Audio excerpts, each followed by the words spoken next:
Surxondaryo viloyati hokimi Ulug'bek Qosimov Termiz shahri Guliston mahallasi sohil ko'chasini kapital ta'mirlash, asfalt beton yotqizish hamda muhandislik kommunikatsiya infratuzilmasini kompleks rivojlantirish bo'yicha berilgan topshiriqlar ijrosini o'rgandi. Shuningdek, viloyatning Surxondaryo suv ta'minoti aksiyadorlik jamiyati ma'muriy hududini obodonlashtirish ishlari bilan tanishdi. Shundan so'ng mas'ullar ishtirokida Termiz shahrida piyodalar va velosiped harakatini xalqaro standartlar asosida tashkil etish yuzasidan amalga oshiriladigan chora-tadbirlar joyida o'rganildi. Shaharda barqaror transport tizimini shakllantirish, piyodalar uchun xavfsiz va uzluksiz yo'laklar hamda velosiped yo'laklarining o'zaro integratsiyalashgan tarmog'ini yaratish ustuvor vazifa sifatida belgilandi. Xususan, talabalar turar joylari, oliy ta'lim muassasalari, xalqaro aeroport, temir yo'l vokzali va avtovokzalga olib boruvchi asosiy yo'nalishlar, shuningdek, aholi gavjum harakatlanadigan ko'chalarda mazkur tizimni bosqichma-bosqich joriy etish bo'yicha topshiriqlar berildi. Shu bilan birga piyodalar va velosiped harakati uchun zamonaviy infratuzilmani barpo etishning moliyalashtirish manbalarini aniqlash, loyihalarni amalga oshirish mexanizmlarini ishlab chiqish hamda Guliston mahallasining sohil ko'chasida ushbu yondashuvni namunaviy loyiha sifatida tatbiq etib, keyinchalik boshqa hududlarga kengaytirish yuzasidan mas'ullarga aniq vazifalar belgilandi. Shuningdek, ekologik toza transport turlaridan foydalanishni rag'batlantirish maqsadida velosiped va elektrosamokatlar xizmatini yo'lga qo'yish uchun zarur infratuzilmani shakllantirish bo'yicha ham tegishli chora-tadbirlarni ishlab chiqish topshirildi. Keyingi manzil Termiz tumanining At-Termiziy mahallasida yangidan barpo etilgan 300 o'rinli umumta'lim maktabi bo'ldi. Prezidentimizning Islom taraqqiyot banki ishtirokida qishloq joylarini kompleks rivojlantirish loyihasining ikkinchi bosqichini amalga oshirish chora-tadbirlari to'g'risidagi qaror asosida mazkur mahallada kompleks infratuzilma loyihalari amalga oshirildi. Xususan, mavjud maktab hududida qo'shimcha 300 o'rinli o'quv binosi qurildi. 4,1 kilometr ichki avtomobil yo'llari asfalt beton qoplamasi bilan ta'minlandi.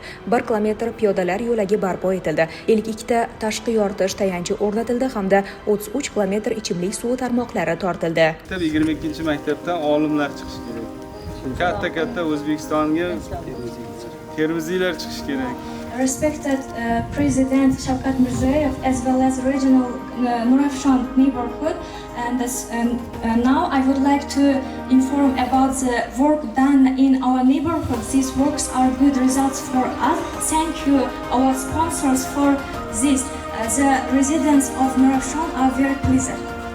Including 12-kilometer electricity network and the constructions of road and constructions of a lot of drinking water stations. It will be very useful for us. We always say huge thanks for the residents of our neighborhood are pleased with these improvements. We express our gratitude to our President Shavkat Mirziyoyev, Ms. Atik Akliji and Mr.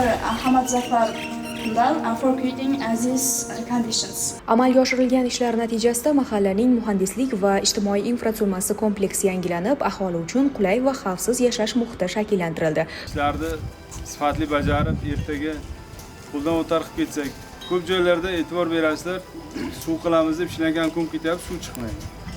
Bu suvchining ishi bitta.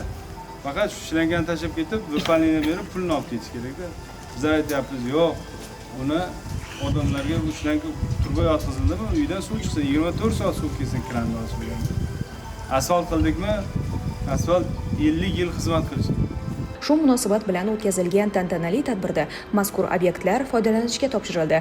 Nuroniylar va mahalla faollari amalga oshirilgan loyihalar aholining turmush sifati, muhandislik kommunal xizmatlaridan foydalanish imkoniyatlari hamda ta'lim sifatiga xizmat qilayotganini ta'kidlab, mamlakatimizda inson qadrini yuksaltirishga qaratilgan bunday ezgu islohotlar uchun prezidentimizga samimiy minnatdorlik izhor etdilar. Shu yerning o'zida Termiz tumanidagi mazkur dasturga kiritilgan yana 4 ta mahallada amalga oshirilayotgan loyihalarning bajarilish holati tahlil qilinib, mas'ul tashkilotlar va pudrat korxonalariga qurilish-montaj ishlarini bir hafta muddatda to'liq yakunlash yuzasidan qat'iy topshiriqlar berildi.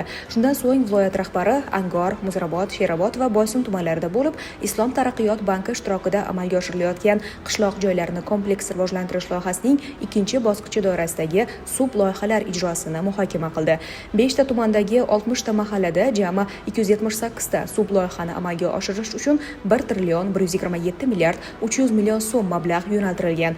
Loyihalar doirasida 56 ta avtomobil yo'lini rekonstruksiya qilish va asfaltlash, 45 ta elektr ta'minoti obyektini modernizatsiya qilish, 34 ta ichimlik suvi tarmog'ini qurish, 32 ta maktab, 18 ta maktabgacha ta'lim tashkiloti hamda 4 ta tibbiyot muassasasini barpo etish, 14 ta salomatlik yo'lagi va tashqi yoritish tizimini tashkil qilish, 13 ta ko'prik qurish, shuningdek 18 ta sug'orish infratuzilmasi obyektini rekonstruksiya qilish ishlari amalga oshirilmoqda. Ayni paytga qadar subloyihalarning asosiy qismi to'liq yakunlanib, aholi foydalanishiga topshirilgan. Viloyat rahbari qurilishi davom etayotgan obyektlarda ish sur'atlarini oshirish, qurilish-montaj ishlarini belgilangan grafik asosida sifatli yakunlash hamda obyektlarni qisqa muddatlarda foydalanishga topshirish yuzasidan mas'ullarga aniq vazifalar belgilab berdi. Shuningdek, o'rganishlar davomida Boysun tumanining Temir darvoza mahallasida rekonstruksiya qilingan 50 qatnovga mo'ljallangan Darband oilaviy shifokorlik punkti ham foydalanishga topshirildi.